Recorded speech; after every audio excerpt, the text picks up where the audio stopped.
कई बीमारियों के इलाज के लिए डॉक्टर्स को मरीज़ का ऑपरेशन करना पड़ता है और जितनी बड़ी बीमारी होगी उसका ऑपरेशन भी उतना गंभीर होगा, मरीज़ की जान के ऊपर खतरा भी लगातार बना रहता है।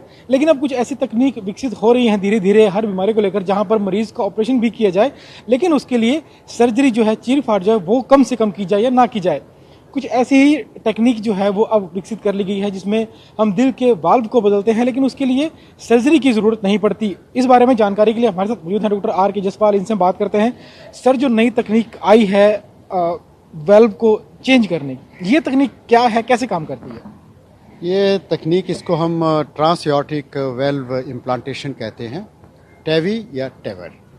तो ये खास करके उन पेशेंट्स में हम इस्तेमाल करते हैं जो ओपन हार्ट सर्जरी के लिए अनफिट होते हैं या बहुत क्रिटिकली इल पेशेंट्स हैं, और उनमें सर्जरी का रिस्क इतना होता है कि सभी पेशेंट्स को इनको जो है वो सर्जन्स डिक्लाइन कर देते हैं कि ये पेशेंट नहीं हो सकता। और हमारे भी वो जो 7 पेशेंट्स आज हमने प्रेजेंट किए हैं, इनको सबको सर्जन्स ना कर चुके थे और उसके कारण इनके लिए ज़िंदगी की कोई भी होप बाकी नहीं थी। उसके लिए जो टेक्नोलॉजी जो पिछले 20 साल में इवॉल्व हुई है, जिसके मैंने ट्रेनिंग यूएसए से की थी 2018 में माउंट सिनाई से, तो उसमें इस टेक्निक में हम जैसे हम स्टेंट डालते हैं, वैसे एक पतली पाइप जो है टांग की आर्टरी में डाल के उसके थ्रू वेल्व को पहले बैलून लेके जाते हैं। उससे जो टाइट पिन होल जो बना हुआ है, वेल्व बिल्कुल तंग पड़ा है, पिन होल का मतलब 1 सेंटीमीटर स्क्वायर से उसका एरिया कम है, उसमें वो वेल्व को फुला के उससे रास्ता बनाते हैं ताकि कम से कम डिवाइस उसमें पास हो जाए। उसके बाद हम डिवाइस ले जाके वहाँ पे फिक्स कर देते हैं। तो सिंपली जैसे स्टेंट जैसी डिवाइस होती है ये, और वो इमीडिएटली जो है स्टार्ट कर देती है अपना फंक्शन, क्योंकि हार्ट में आपको मालूम है कि कुछ सेकंड भी अगर फंक्शन डिले हो जाए तो वो लाइफ के लिए, ब्रेन के लिए, बाकी ऑर्गन्स के लिए एक रिस्की प्रोपोजिशन होता है। जो स्टंट होता है, स्टंट काफ़ी छोटा होता है, उसको वेन के अंदर डालना होता है। जो वेल्व है उसका साइज काफ़ी बड़ा होता है, तो कैसे संभव हो पाता है कि हम एक नस के जरिए वेल्व को वहाँ तक पहुँचाएं? वही कह रहा हूँ कि उसको टेक्निक को डेवलप होने में लगभग 20 साल लगे हैं, और इसमें पाइथन शीट होती है जो एक्सपेंडेबल शीट है। जैसे पाइथन है वो बड़ा शिकार खा के भी छोटे से मुंह में से निकल लेता है, सिमिलरली वो शीट जो है पाइथन शीट उसको कहते हैं, उसमें से बड़ा वेल्व जाता है, वो स्ट्रेच होती जाती है और कोलैप्स करती जाती है वेल्व को आगे पुश करके। तो उस पर हम नेचुरली पाइप जो है स्टेंट वाली पाइप से तो बड़ी होती है, लेकिन उसमें कोई ऐसा नहीं दिक्कत होता कि वेल्व को जो आर्टरी जिसमें से गए हैं उसको कोई आपको स्टिच लगाने की जो है वो ज़रूरत पड़े। उसमें 2 डिवाइस लगा देते हैं हम, पर क्लोज कहते हैं उसको, जो छोटा सा होल आर्टरी में हुआ है उसको भी काट के नहीं सीना पड़ता।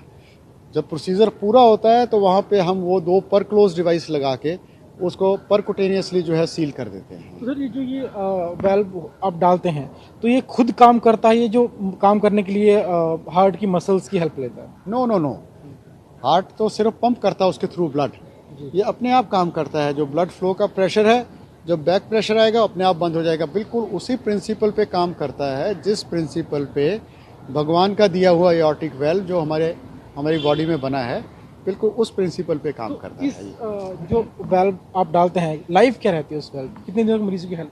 देखिए, ऐसा है कि अभी तक जितने सालों से ये प्रोसीजर शुरू हुआ है उसी का डाटा हमें मालूम है।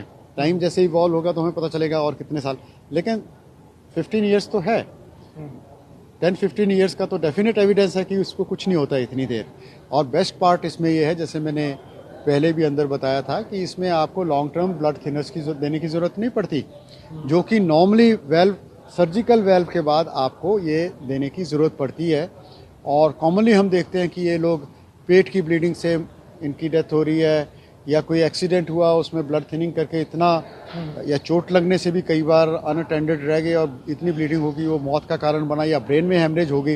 ये सारी हाई ब्लीडिंग रिस्क जो है, इसमें हम ये पेशेंट को ये वेल्व लगा सकते हैं, क्योंकि इसमें ब्लड थिनर्स की बाद में ज़रूरत नहीं पड़ती। आखिरी सवाल ये है कि अगर हम दुनिया की बात करें या हम देश की बात करें, तो कितने मरीज़ लगभग हैं इस बीमारी से, हार्ट वाल्व की बीमारी से, और किन मरीज़, जो ऐसे कौन से मरीज़ हैं जिनको इस टेक्निक से ज़्यादा फ़ायदा होगा?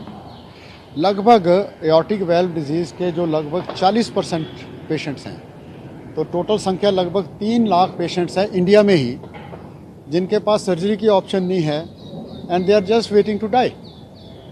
तो इसका मतलब कितने लोग थे जिनको इस तकनीक की ज़रूरत थी लेकिन उनको नहीं मिल पा रही थी, और वही इस टेक्निक के साथ होने वाला है।